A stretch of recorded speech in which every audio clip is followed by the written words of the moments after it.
Most people think buying property in Dubai as a foreigner is complicated, maybe even impossible without a local partner. Here's the truth. Dubai is actually one of the most foreigner-friendly property markets in the entire world. But, and this is the part nobody tells you, there are 3 things you absolutely must know before you sign anything. Get these wrong, and you could lose your deposit, or worse. I'm going to walk you through exactly how foreign ownership works here, what it costs, what documents you actually need, and the 3 non-negotiable rules. Stay to the end, because number 3 is the one that trips up almost everyone. Let's start with the headline question. Can a foreigner actually own property in Dubai? The answer is yes. 100% freehold ownership. No local Emirati partner, no sponsor, no 51-49 split like you'll find in some other Gulf countries. When you buy in a designated freehold zone, that property is yours, outright, on the title deed in your name. This changed in 2002, when Dubai first opened specific areas to full foreign freehold ownership. Since then, the list of eligible areas has grown massively. We're talking dozens of communities across the city. And it's not just residence. You do not need a UAE residency visa to buy. You can live in London, Lagos, or Los Angeles, buy a property in Dubai, and hold full legal title to it. So if you've been told you can't really own it, it's more like a long lease, that's outdated information, or it applies only to specific leasehold areas, which we'll get to in a moment. The bigger nuance isn't whether you can own, it's where. That's what separates a smooth purchase from a legal headache. This is the single most important concept for any foreign buyer, so let's slow down here. Dubai's real estate map is split into 2 categories, freehold zones and leasehold zones.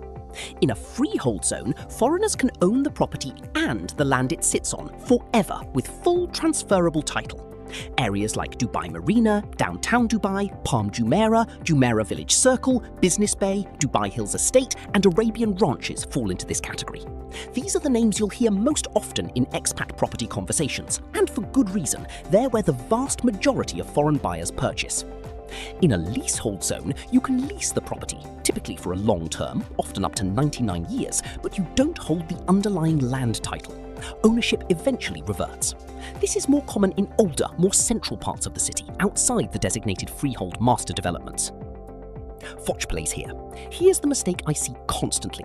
Someone finds a cheap listing, gets excited, and doesn't realise it's a leasehold property being marketed loosely as an investment opportunity. Then they're confused later when they can't get full title.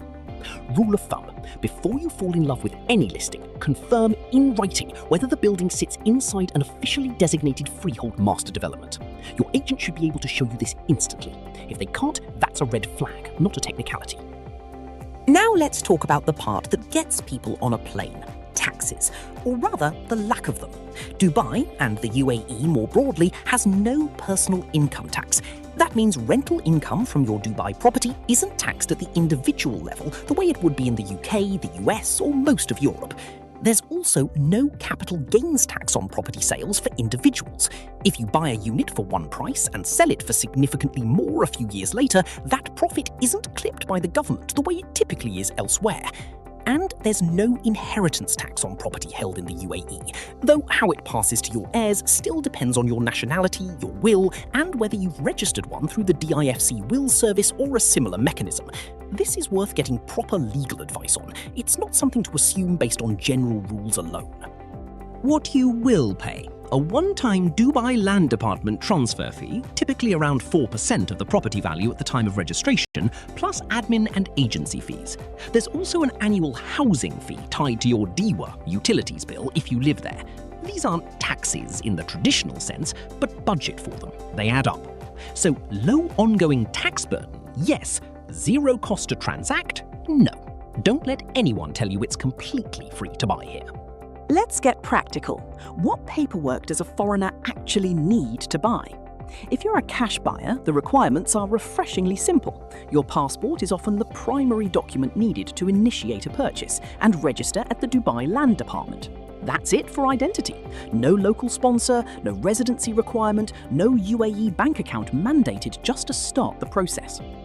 For a smoother transaction, you'll also typically want a UAE-based or international bank account for the transfer of funds, proof of... If you're financing through a mortgage rather than paying cash, the list grows. Bank statements, salary certificates or proof of income, credit history, and sometimes a larger down payment requirement for non-residents, often 20-25% or more compared to residents. One more thing that surprises people. You don't need to be physically present in Dubai to complete the purchase. Buyers regularly complete transactions remotely through power of attorney arrangements set up with a local notary or lawyer. Just make sure that POA is drafted specifically for this purpose and properly attested. Now, this is the part I promised you at the start. The 3 things you must get right. Number 1, freehold zones only. We covered this, but it bears repeating because it's the single biggest source of buyer regret. Never assume a property is freehold just because a broker says great deal for foreigners. Confirm it against the Dubai Land Department's designated freehold areas yourself. Number 2, DLD registration is mandatory, not optional. Every legitimate property transaction in Dubai must be registered with the Dubai Land Department. This is what actually transfers legal title into your name and gives you a real, enforceable, government-recognized deed. If a deal is structured to skip this step to save on fees or move faster, walk away. That's not a shortcut. That's a property that isn't legally yours. Full stop. Let's bring it all together. Yes, foreigners can own 100% freehold property in Dubai. No local partner required. You need to buy specifically in a designated freehold zone. There's no income tax, no capital gains tax, and no inheritance tax at the government level, though transfer fees and legal advice around inheritance still matter. Cash buyers can often start with just a passport. And the 3 things to lock in every single time: freehold zone, DLD registration, and a RERA licensed agent. If this gave you a clearer picture of how this actually works, that's exactly what this channel is for. I break down the real mechanics of the Dubai property market. No hype, no sales pitch, just what you actually need to know before you commit real money. So here's my question for you. Are you considering buying in Dubai, or are you currently renting and thinking about it? Tell me your situation in the comments below. I read every single one, and it genuinely helps me figure out what video you need next.